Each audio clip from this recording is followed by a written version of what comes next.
Hello, guys. My name is Celeste. I'm an artist locally here in the area. I love making music. It's kind of what I do. But as of lately, I've been doing just a lot of work, just working a lot. I believe in work, then play. So I've been working right now so that I could play later.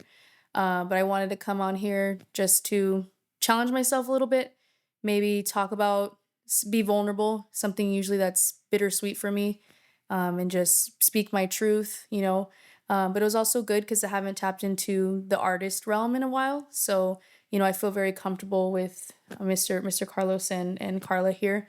Um, so I was like, you know what, let's just do it. Let's talk about stuff.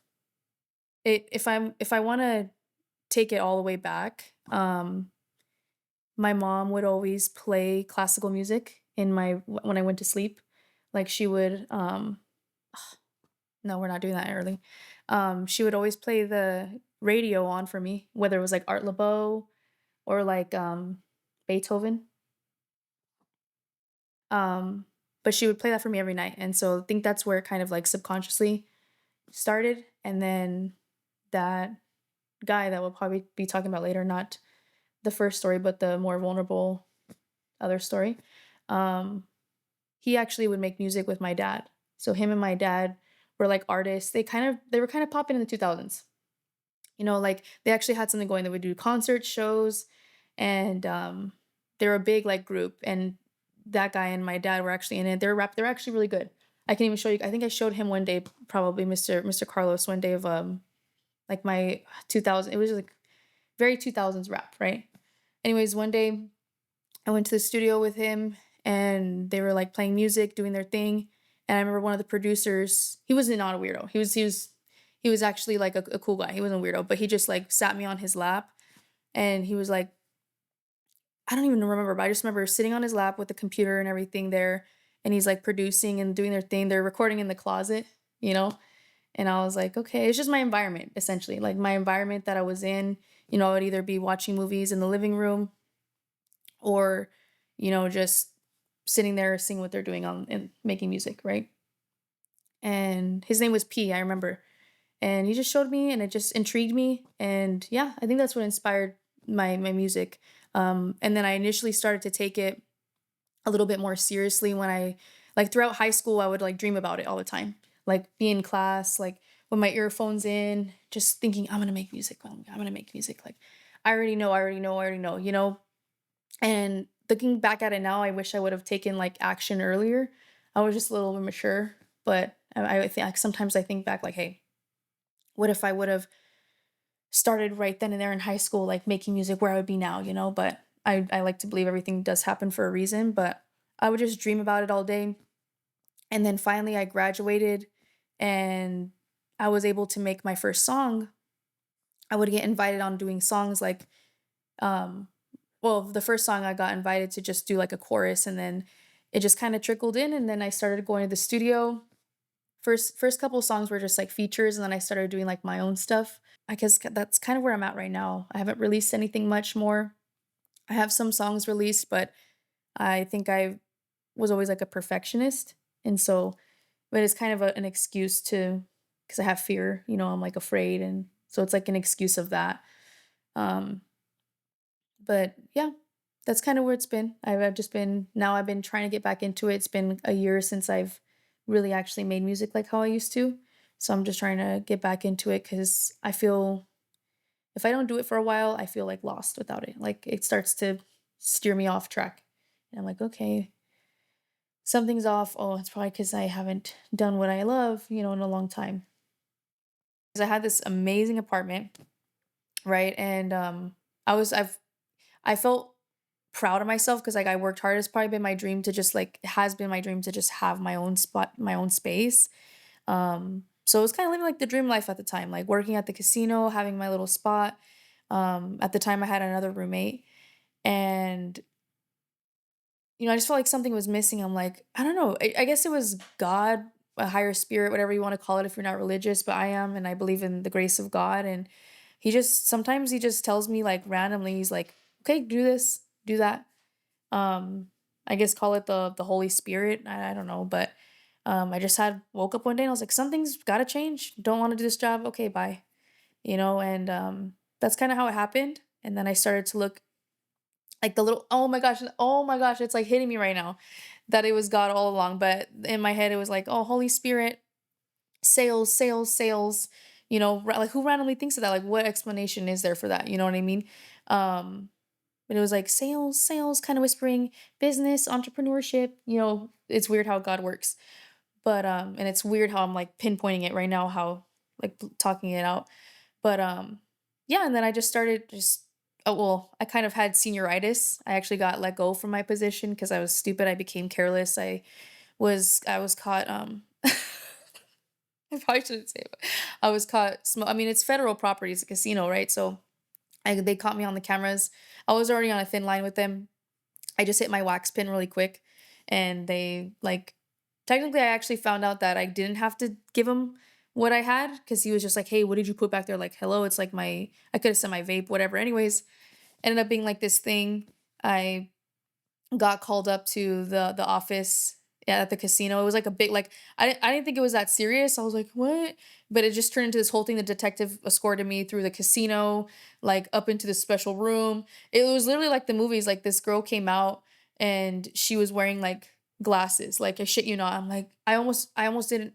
I was so emotional I couldn't laugh. But if I was not in that state of I was keeping it together, but I was like a little worked up because of the situation. But I shit you not, it was like a movie, like what you see in the show. She came out with her glasses. I don't know if she was trying to intimidate me or something. She was trying to like scare me. But yeah, she just came out, was like, just started interrogating me, asking me questions. But I was just like, I think I said, I was like, oh, I have cramps. Like, I have really bad cramps. That's why I do it. But anyways, long story short, I got fired. I got let go. And so that's when I started to apply for other jobs in like sales and just random stuff, things I never tried before, things I wasn't even qualified to do. You know what I mean? Or in my head, how sales essentially transformed my my whole being. Yeah, kind of sounds crazy and poetic to say, but I came in as like a people pleaser, a yes girl, no confidence. It's weird though, because when I was younger, I used to be super confident. Like in high school, it was kind of when I started entering my adult life that I stopped being super confident. So I came in that way, and then yeah, I started training with someone. So I did an interview there, right, with some guy, and he was part of the training that I was doing there in the sales office. And at the time there was this guy shadowing his interview, and it was funny to mention that he was like a trainee there. He no longer works there. He's not even relevant to the story, but it was just funny to think how he was shadowing the interview at the time, going through the training while was as well and did my interview, right? It was funny because we were sitting there. Any other person that like had s- like a in their right mind, right, probably wouldn't have taken the job because where my interview was, we were like sitting in the middle of the office, right? Mind you, there was another office being ran there as well. And so there was no other like private offices available because I mean this is a place where there's a lot of training, people are learning how to do interviews, they're going through the process. Anyways, we had to take the interview in the middle of the whole entire office on a table, right? We were like shouting at each other the whole time, like response, what did you ask? Oh, okay. And you think I'm being dramatic, it's just because of the amount of people that were running by and just like, being super loud. Long story short, got the job. My mom actually started to read like negative reviews to me online. As soon as she heard about the position, she went on Google, searched up the company, and then just read me like all the bad reviews. And she's like, it's commission, right? And and I was like, well, yeah, I mean, that's why I took the job. I don't know, something like I said, that God voice was just like, do it, do it, do it. First day in the field, I get trained by Mr. The guy I was telling you about earlier, who's now, I guess you could say, I like to call him my business partner. Some will refer to him as my boss. I don't think he's my boss because essentially I helped him build the business that we're now running, right? And the rest of the team. So I always make jokes with him and he actually confirmed like, I'm a business partner, right? like on the chat or whatever. Anyways, so we were starting to do the training, right? First day in the field. Super intense. I think that's, well, at the time I can't say I was even drawn to him at all, right? But just super intense guy. I think that's what really started to push my growth a lot. Just in the field, didn't sugarcoat anything, was super blunt, super straightforward. It was a lot for me in the beginning because, I was very emotional. At the time I had done and not really any too much growing. So I was very sensitive, and then with my family kind of not like agreeing with what I was doing, created extra tension and stigma. How do you say it? Stigma? I think that's how you say it, or enigma. I can't remember what word I'm thinking of, but and he thought I wasn't gonna make it in the business, right? Um, and then I'm like, I can't remember how long I'm in. Well, I guess because I did it in 3 weeks, so that's kind of crazy looking back at it now. But I'm 3 weeks in the business, right? In the position that I work, you work towards like promotions, right? And so I was 3 weeks in, I had hit my qualifications, like my sales count. They don't do quotas or anything like that, but I just hit my 8 sales in the week, or I qualified. I had 2 sales 3 days in a row. So I got qualified for leadership. Anyways, I get promoted to leadership. It's like a pay raise, super cool. I'm excited. He breaks his leg. 3 weeks in, and like talking about it out loud, actually realizing like I wasn't even in the business for that long. Like 3 weeks is a little bit. Like what? How the fuck? Why would I stay? Why would I even stay? That doesn't even make any sense. Like, but something just stick around. Not even like that. That's like belittling it because I didn't stick around. I really did see the opportunity, but it's weird. Anyways, we have a team night one night, and we were all supposed to go to the skating rink, right? And we ended up getting there later than we were supposed to meet up. So by the end of the night, it was turning into like a 21 and over skating rink. So there was a lot of kids that were like 19 years old. So they thought they were gonna be able to come in, and so had like a group of people in his car that were like a couple people were 19. Um, and mind you, this is his first time skating. So this was first time skating, right? And last minute, they're on their way and they changed to go to the ice skating rink. And I was like, I called and I was like, hey, you're gonna go ice skating? And he's like, yeah, the team, whatever, mentioned that they're only 19 years old and they can't get in. But for some reason, we had a feeling that they were gonna be able to get in, which they did. Somehow we made it happen. They didn't even check IDs. This girl I had an extra ID that was like expired, and she still has it, but I gave it to her and it worked. And we got in. Anyways, they're at the skating rink. We're having fun. And then an hour and a half in, we get a call and something happened. I don't even know because it's like, word of mouth, telephone, playing telephone. And it was like, oh, something happened. He broke his leg. And I thought, oh, they're being dramatic, like he didn't break his leg, right?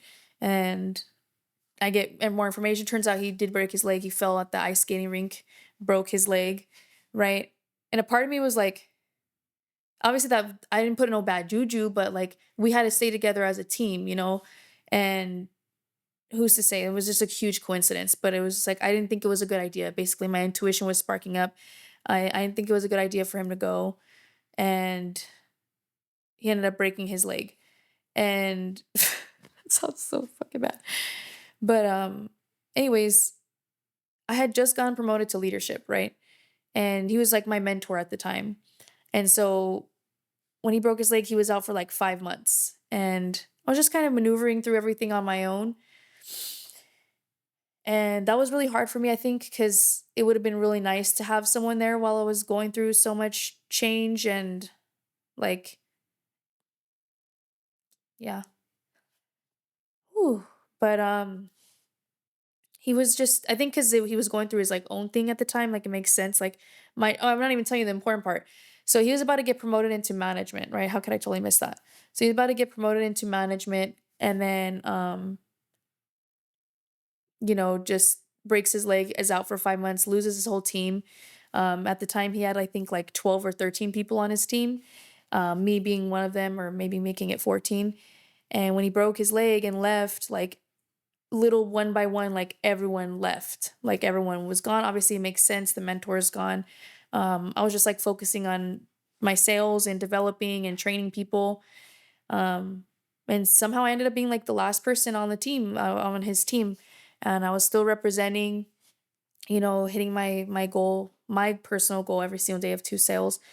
And then like maybe like 3 or 4 months in, he slowly starts coming back to the office on a scooter. Like he's just on a scooter. Imagine he didn't have his crutches or anything. He would roll around. So when we would do announcements and stuff like that, we would put on like a song and it'd be like, "You see me rolling, they hate it."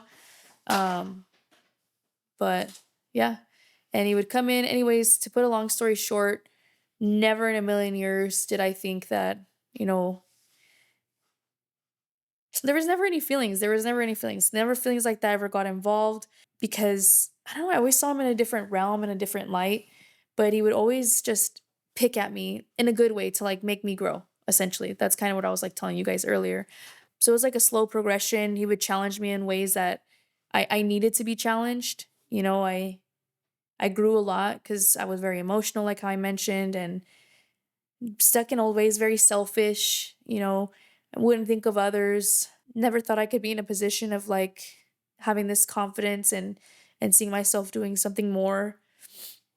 And so yeah, and fast forward, went through a journey, came when he came back from breaking his leg, we built a team of 21. Like just like that. Like he came back, we were like, okay, we don't have a team. We need to get to work. So it was just 3 of us left when he came back and his whole team was gone. So we were like, what can we do? Ended up recruiting, having people like train our people. It's exhilarating experience, right? Sales is a crazy career path, right? End up building a team of 21, just slowly but surely he's like progressing.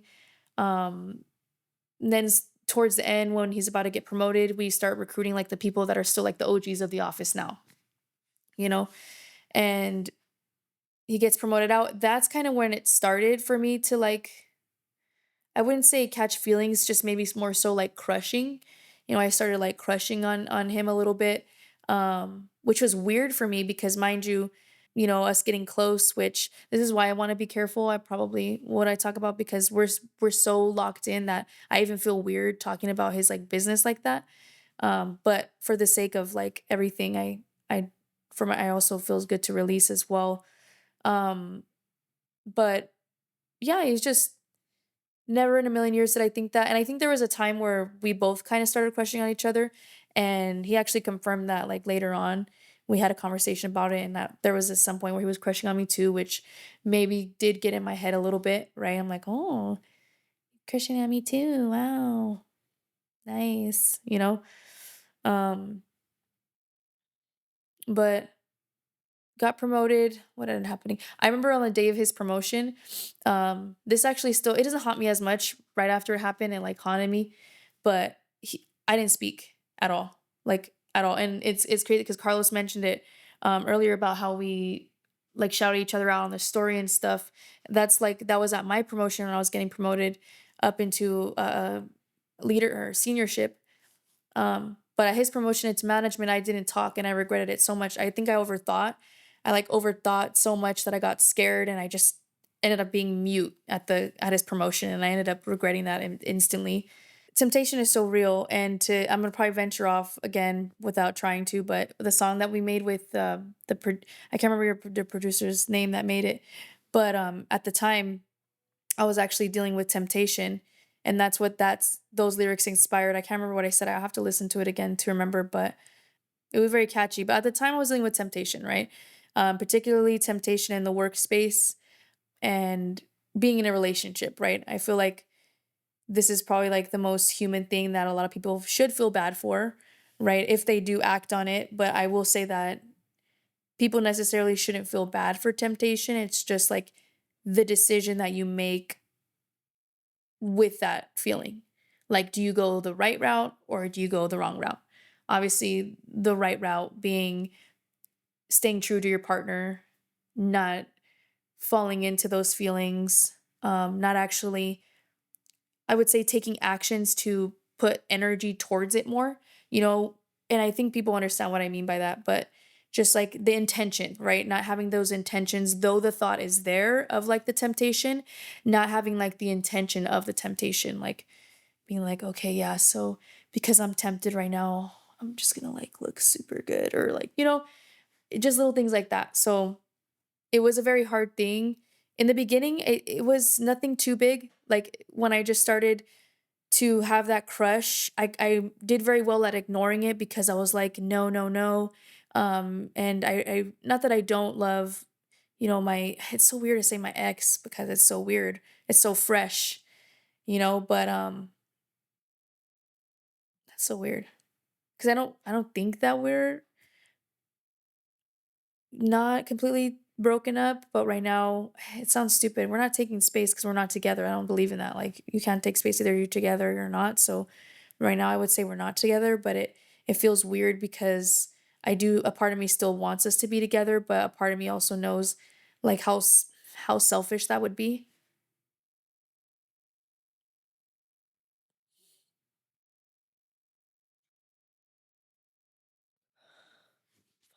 Not doing it this early.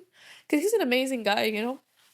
He's a great guy. So it'd be fucking selfish of me to stay with him knowing how much he loves me. That'd be so stupid. He doesn't deserve that. So that's why I had to make a choice. Like,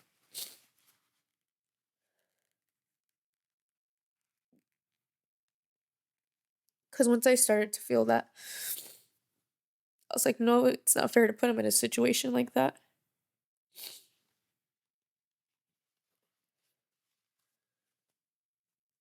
But honestly, this job just helped me learn a lot about myself and just fall in love with business and sales. And so now, though this is there, the growth that I've been able to do actually allows me to not be so emotional, not give into those thought patterns and those like sabotaging habits, you know?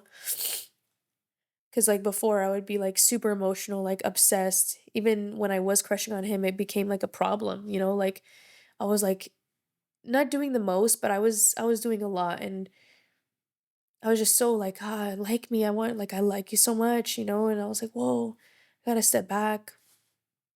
And so I did. Like finally I got my shit together. And I was like, what are you doing? That's embarrassing. Like, that's embarrassing, right? But guys, I guess it's in their nature. Like, as soon as you pull back and as soon as you're like, fuck, well, I don't like you anymore, it's like a drug or something. And they're just like, wow, yeah. They completely switch. So I did that. I like completely, because I realized like, the whole time I was actively always making the right decision. Even though I knew those feelings were there with my boyfriend, like, I would actually genuinely be trying. Like, whether it was the things that I was working on, like the way I responded to him or my attitude or something, like I had done so much progress that I would be really mindful. Like I would be very, very mindful. Like I was actually still trying. Like, but there came a point where there was like a repetitive, we would just like argue all the time, me and my boyfriend. We would just argue all the time and there was just like no growth happening. Like I was really actively trying to change my ways and I understand that for like the year that I was giving him a hard time. Like I gave him a hard time for like a year, just because I was coming out of my old ways and just like my damaged, broken self, which I know is not an excuse, but like, snapping at him,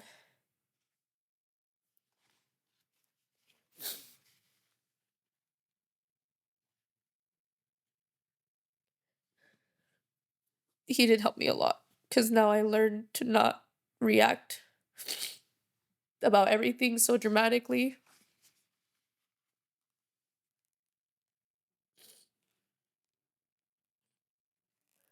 But it had been like a year of like that. So after the year, like he just got tired. Like I would understand too, it could be tiring when someone's like giving them a hard time all the time.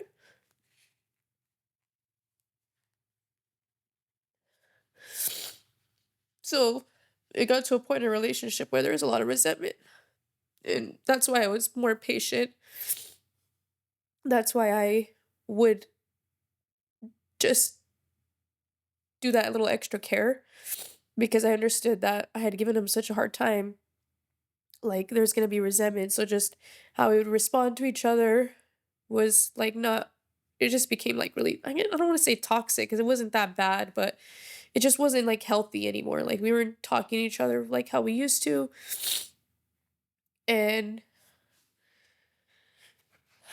that just got really tiring because I was really there came a point where I really would try. And I would have my moments too, but I would really try like be patient, not snap my tone. So I started to check out slowly.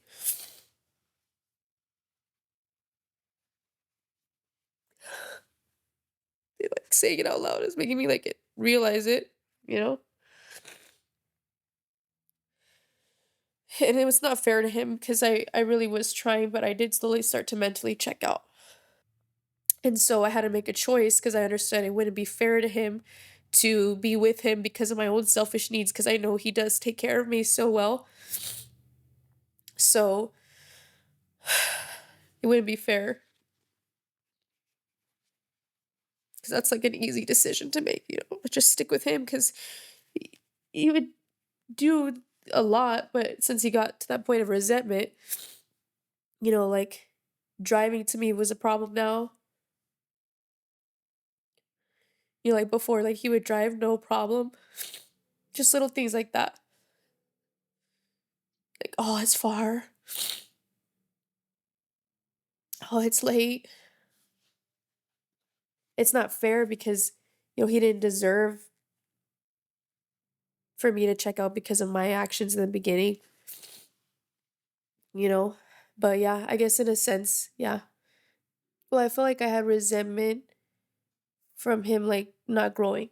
Like, me making the decision to actually take action of, like, my flaws and, like, the problems that I had, you know? No, I don't think he ever suspected just because 'cause they're really f and never in a million years, like I said, did I think I would ever be attracted to him. It really developed into that from, like, a year's time of, like, just spending every single day together, aiding in my growth and just building teams, crazy stuff like that, and so, um, I don't think and I'm not me defending it, but I don't think that he ever suspected anything because I there really wasn't anything to suspect. Um, but I think towards the end when I would it was always work, work, work, and he was a big part of that. So to be talking about stuff at from work, whether it was like my team or my other coworkers or him, like he would make comments like, "Oh, you're gonna go with you and blah blah blah," just like make comments, and there's always truth behind comments like that. Like some kind of suspicion or whatever, even though if they're jokes. So I noticed that, but like I said, I was actively really trying not to give in to the temptation. Um, and I didn't. I really didn't. And slowly just realizing that I started to make those small decisions every single day to be better. Because I wasn't the most positive person all the time. You know, I would I had a lot of flaws, you know, and I can admit that I was very reactive, overreactive, sometimes mean. So I understood like why he could grow resentment towards me. I can understand that. But since there came a point where I was just like actively growing a lot and just changing. And like I feel like for the longest time me and him were having the same conversations over and over and over again. Like, why are we having this conversation again? Why are we having this argument again? It's like the same thing. Sometimes it's like it's really frustrating because I literally give you the answer, like quite literally, but because that's where like the bad repetitive cycle happened because I would give him the answer, but because he was so used to me being super emotional, super loud, super reactive, he got used to shutting me out because I was either nagging or complaining or whatever again. So when it came to the point where I was literally communicating to him, quite literally giving him the answer, like, this is what I need. This is what we need. This will help. If you do this, this will be the outcome. And because he got so used to me nagging, like it would just be in one ear out the other. As soon as he heard that, I would be like, "Ah," like that every time. And then I would get frustrated. I'll be like, oh, you're not listening, And so that's kind of where it trickled in. So when I realized I was like growing, like actually actively trying not only in our relationship but myself, and like it sounds super fucked up, but it's like, and because like he's such a great guy, I love him to death, but it's like catch up kind of thing. Like you're not catching up. I'm like running and you're still there, and I want to take you with me, but coming.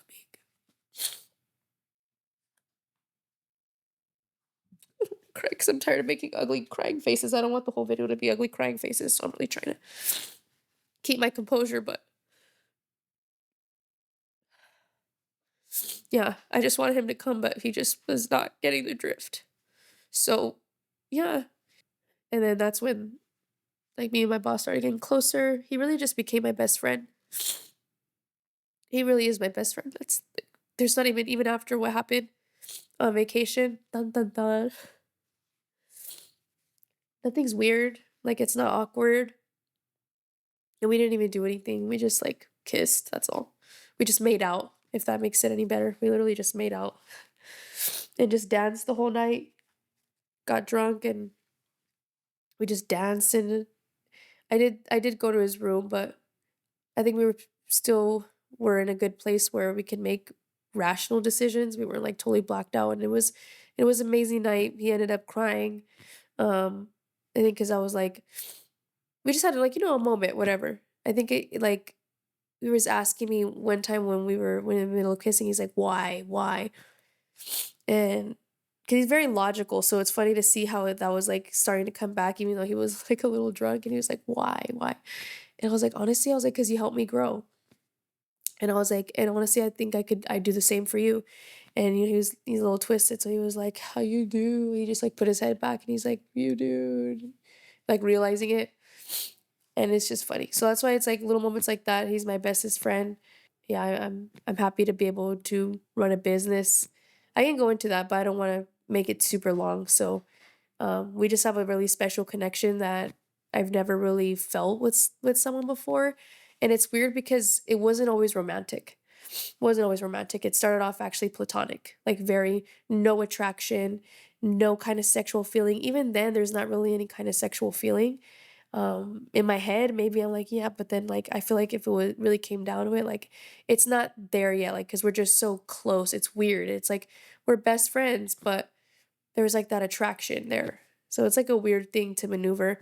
But I never acted on anything until Cancun, where we got drunk and we kissed basically. But technically, me and my we're not together. So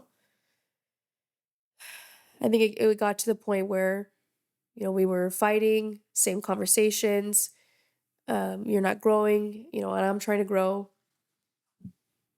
So maybe the time apart will be like helpful for us. I don't know. I would love to hear your guys' insight on it too. Like, do you think time apart, like indefinitely not being together, like forever would be like the right decision?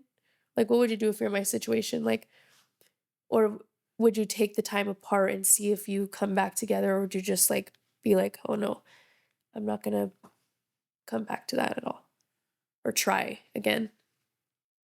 Yeah, I'm done. I'm just like wondering like if I should have in my head like, oh, maybe in the future, like years, if we really are meant to be together, we'll be together. So like did anything happen in my life to maybe reflect in my relationship? And it's weird, like the way when you ask a question right now, like it made me realize something in a way where I could see how me being mean to my partner would stem from like the abuse that I endured when I was young.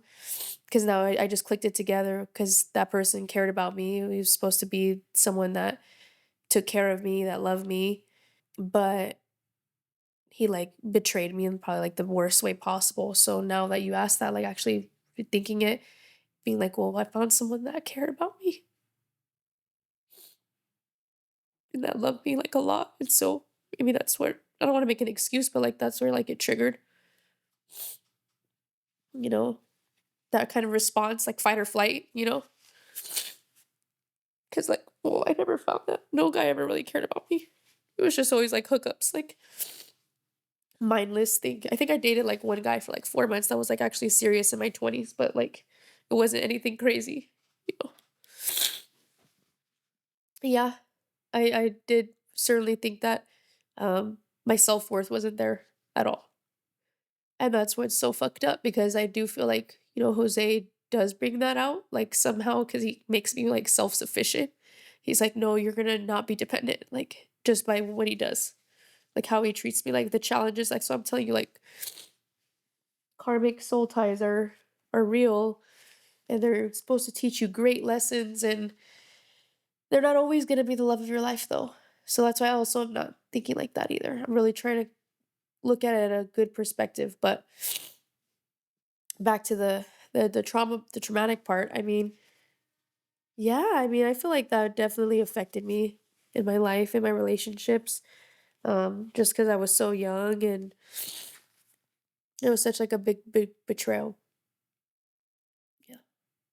I feel like I realized at a really young age, um, that, the what was happening was not appropriate. I actually realized it while it was happening, but it took me a long time to actually like say something about it. I don't know why, but so I was 7 when like it first started, the abuse, the and it's like patchy obviously because it was like a crazy time, but it's weird because that's why I'm ready. I kind of had to ease my way into it. That's why I was yapping a lot, but this I can just go for it because I think I've entered a place where I forgave him. One time I was tripping on shrooms when I was living at this other apartment in downtown. I was tripping on shrooms, but at the time I was going through like something very spiritual. So I was like, yeah, I'm gonna take these shrooms with intentions, like just make sure, see what happens. And that night when I took shrooms, I had like a huge like cosmic moment and I like had this immense amount of understanding and love come through me to understand that, imagine how what he had to go through because um he was molested, by his dad. So doesn't make it okay, but it made me understand why he was like fucked up in the head and like why he would do stuff like that. So like that whole mushroom trip just had me realize like he's probably just fucked up and he is fucked up because who does that to a kid? But I just understood and I forgave him because I was just tired of like carrying it. It was so heavy. But even then there was like residue like from it. Like there was residue. Of course there's going to be. So even though I made that decision, I was like 22, so that was like 3 years ago. So even though I made that decision, it still kind of like carried on with me, right? Just the residue of whatever damage that left. But to answer your question, it started at 7. Inappropriate shit would happen. I don't know if you guys, I don't mind talking about it, but if you guys, I don't want to make you guys feel uncomfortable either because it is kind of like a lot. It started when I was 7 years old. And then it went into up until I was 12. So from like first grade to like sixth grade.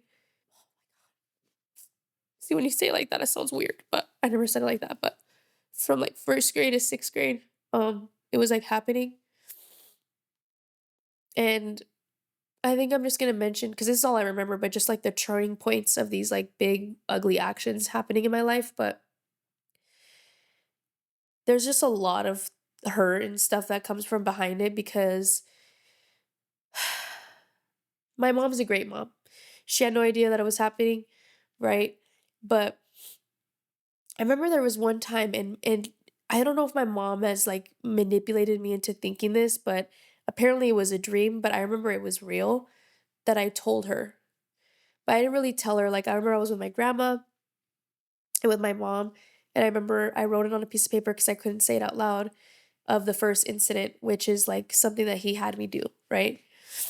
And I wrote it on a piece of paper and I remember my mom, it's so vague because it's such a weird memory that I just remember giving my mom a piece of paper with what he did and she read it. And now I had to enter another place of understanding my mom as well because I can't imagine like being a mom and like understanding that happened to your child and maybe feeling a sense of like maybe feeling responsible because it's your partner and it's also so happens to be the father of your new son. So I had to come from a place of understanding like that with my mom to not have that much resentment and hate towards her because it's just a weird situation. But I feel like I remember I did tell her, and I think she kicked him out for like a day, but somehow he made his way back in because he still lived at the house. But I think she kicked him out for like a day, and then he like picked me up. I remember he picked me up from school, randomly. I remember like I got called in the office, and it was like, "Oh, you have an appointment," and I was like, "I don't."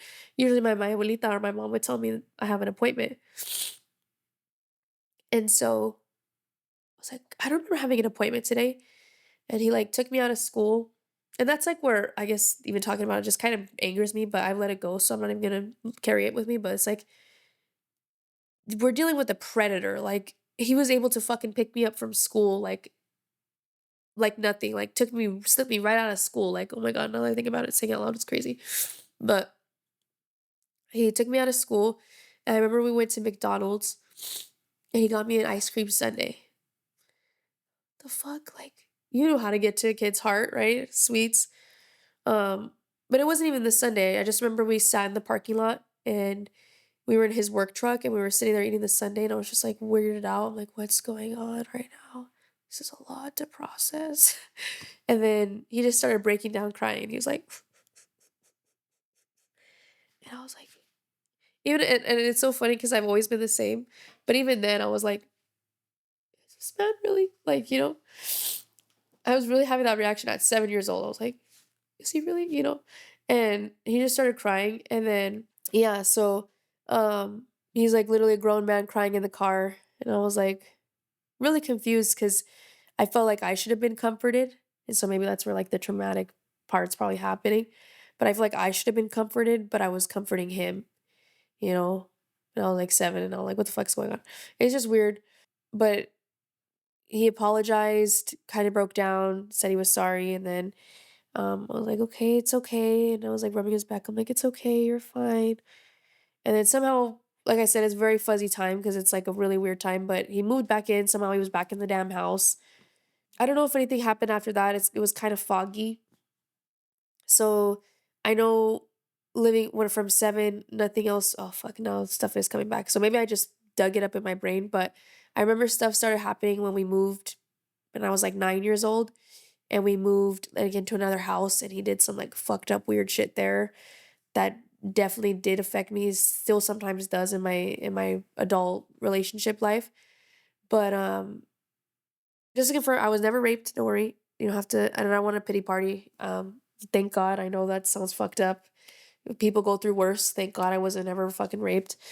Um but just like weird other shit happened. Um I remember one time he made me like watch porn. That was weird. Like what the fuck? I was like, I think I was like in 3rd grade. I was in there, yeah, so I was in 3rd grade or yeah, I was like in 3rd grade. He made me like watch porn. And that's when I found out that it goes in the hole. That's when I found out. I was like 9 or 8 or 9. And I had no idea what sex was at all, ever. No idea what sex was. Didn't have to know. Shouldn't have known what sex was at the time. I come from a place from understanding my mom because I don't even think she knows everything he did. So I can only imagine her head just wandering.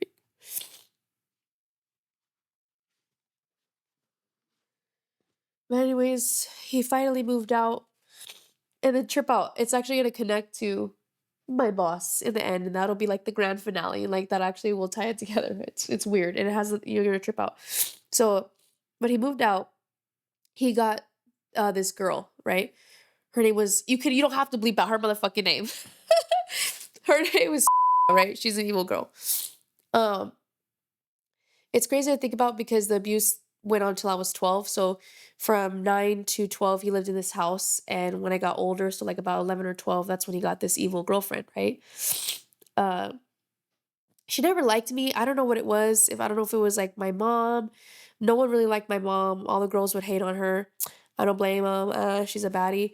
But his girl, it was like the literally like the evil stepmom story, right? Um, very vague. I can't pinpoint a lot of moments, but there's this one time that I remember, um, where her son took my. I remember one time her son moved in with us, and I had my room at my abuser's house. So it's weird. He was my stepdad, but it was my brother's dad, right? I remember I had to give up my room for her son to live into it, to move into the room and to have it, and I moved into the closet, and I was living in the closet, whatever, and there is this one incident, and this is when I, like, made the decision, like, "Oh, she's evil," right? She left her lotion in my room on the windowsill, and this is before I'm venturing off into different things, but this was before I moved into the closet, so this is when this was my room. I remember I walked past and I saw her lotion on the windowsill, and I was like, "Huh, this is weird. That's not supposed to be there." Okay. I ignored it. I'm like, cause thinking the best or I don't know what. I was like, "Okay, well, maybe she accidentally left that there. She was in my room, whatever." I'm a kid. I'm like 11 or 12 years old. I don't know. I'm like, "Okay, whatever." I walk past. I remember later in the day, I walked past the lotion still there, and I'm like, "Okay, this is weird." Something told me to say something about it, but I was like, maybe it's supposed to be there, whatever. I'm like downstairs, I think I'm playing or whatever, and I just hear like commotion upstairs, like freaking out, like, "Oh my gosh." And I was like, "What the fuck's going on?" And then, "Celeste, Celeste, did you touch Sophia's lotion?" Blah, blah, blah, blah. And I was like, or I think, no, they didn't even call me that. I'm tripping. They call me CJ because that's my middle name, right? My family doesn't even call me Celeste unless I'm in trouble. So they call me CJ. CJ, did you touch Sophia's lotion? No, what the heck? I don't remember details, but I just remember lotion was in my room. I think the bitch planted it there, to say the least. I didn't take her lotion. I know damn well I knew better. I didn't want to touch any of her stuff. I did not touch her lotion. I did not put it there. There was no reason for me to use it. I knew better. My mom raised me right, right? But a part of me feels like she put it there to get me in trouble. Who knows? The world will never know. Karma's a bitch. Um, but I ended up getting my ass whooped that night or that day, and because of a fucking lotion, because I touched it. Even if I touched lotion, why am I getting my ass whooped? Whatever. So just little things like that. I know she did other things that were fucking evil, and so it's crazy to think that the abuse wasn't actually what had me tell. It was the bitch. Like it was her. I just got so tired of her evilness on top of that happening, imagine. I was just like, "You know what? I don't feel like dealing with." One day I just was at my grandma's and I was like, "You know what? I don't feel like dealing with this shit that's fucked up and weird on top of this hoe." So I was like, "I'm gonna tell my abuelita." Um, but that's like how I ended up telling about it. But she ended up getting actually pregnant from him. This is another story. I always wanted to actually tell this. So this is golden before you can ask me another question if you want to. But um fast forward in the relationship, she ended up actually getting pregnant by him. So I guess it seems like so fast, but I guess she was there around for a long time because I think about that. Like they were together for like over a year. She ended up getting pregnant and having a baby. And I remember during the pregnancy, it was really funny. She was really dramatic, right?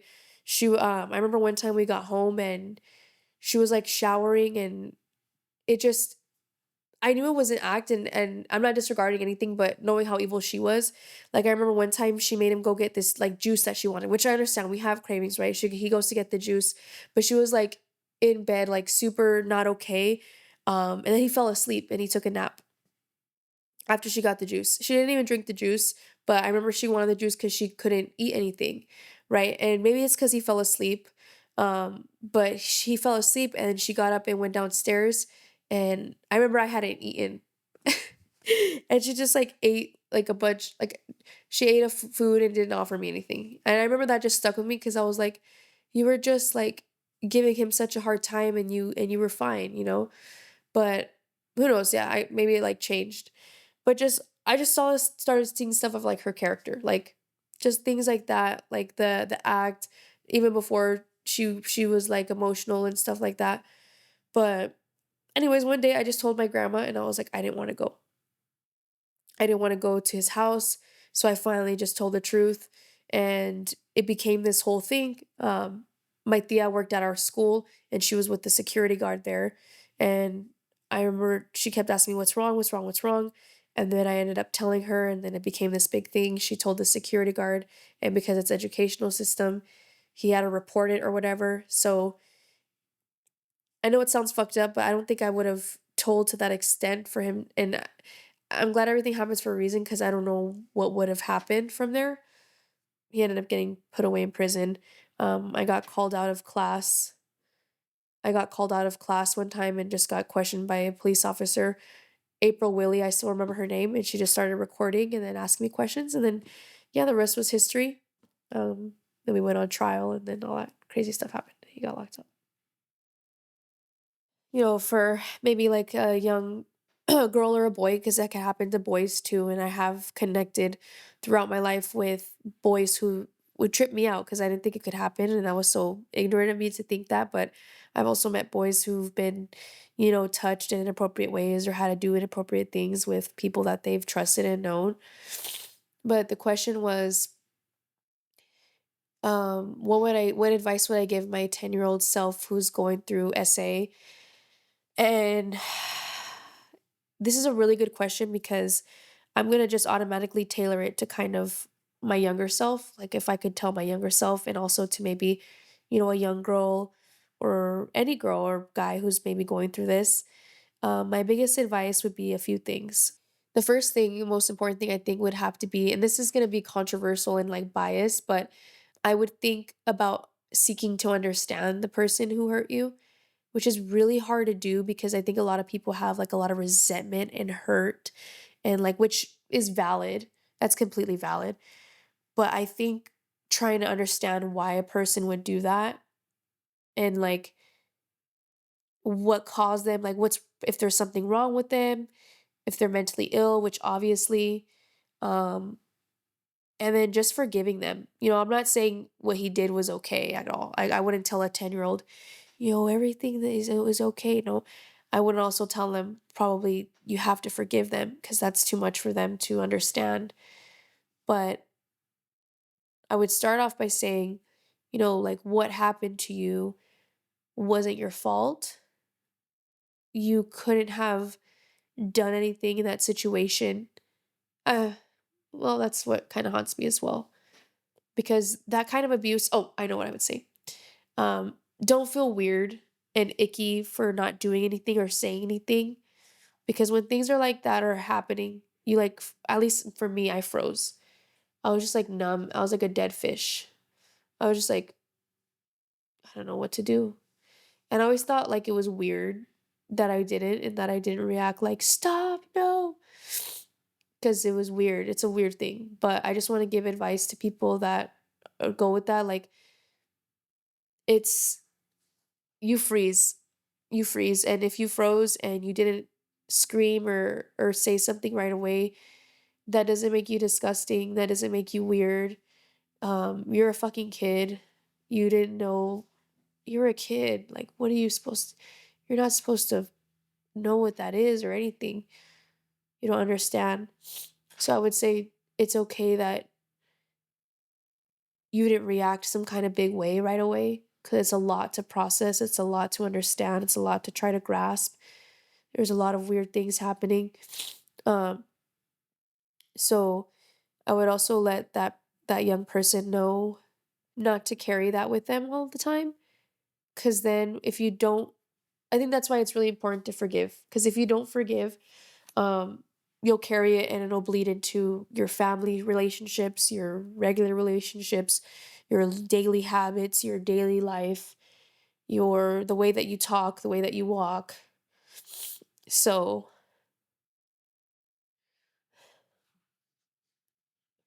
trip out. I forgot to mention this. So it kind of ties down to I guess to my childhood. Cause I forgot to mention that evil stepmom that I was talking about earlier. She had a dog and his name was Chance. He's a cocker spaniel. Cutest dog ever. I just remember even though that bad shit was happening, the dog was so cute. He just make me happy. Trip out. She moved to Arizona. She doesn't have the dog anymore. She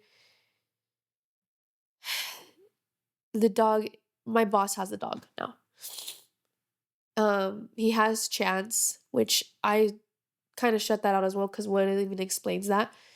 But when she moved, I remember she gave away the dog, right? And I don't know because we stopped. Like there was no contact when the trial happened, and like obviously he got locked up. So everything, like, she left.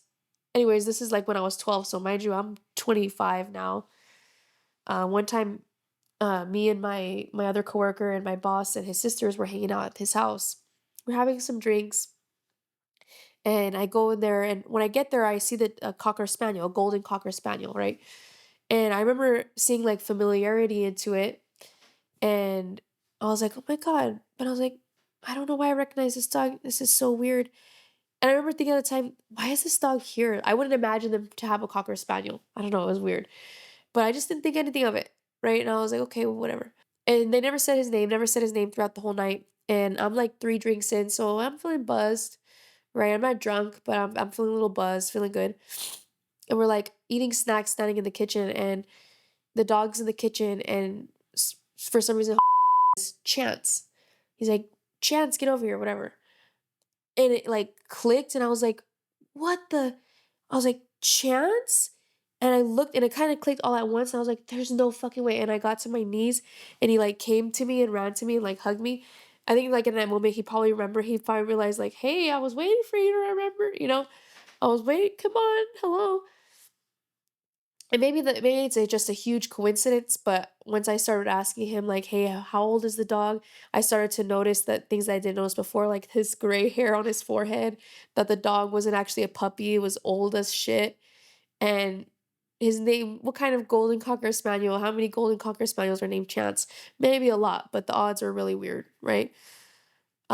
Yeah, so my boss has my childhood like dog that would like bring me joy. I want to thank, Mr. Carlos and Miss Carla for allowing me to just be super raw and just open up, and it was a cool experience for me. It didn't necessarily feel uncomfortable, but it was nice to step out of my comfort zone and just speak and just do this. Something told me to do it, and I will say I'd like to think that it helped me release a lot, and just hopefully once and for all, hopefully, once and for all, I can actually just make that decision. I feel like this was probably like the last step, jumping into the water, jumping off the cliff, not in a bad way, but of just that's it. I release and I'll move on. So, and it was nice to get some things off my chest. So, thank you guys.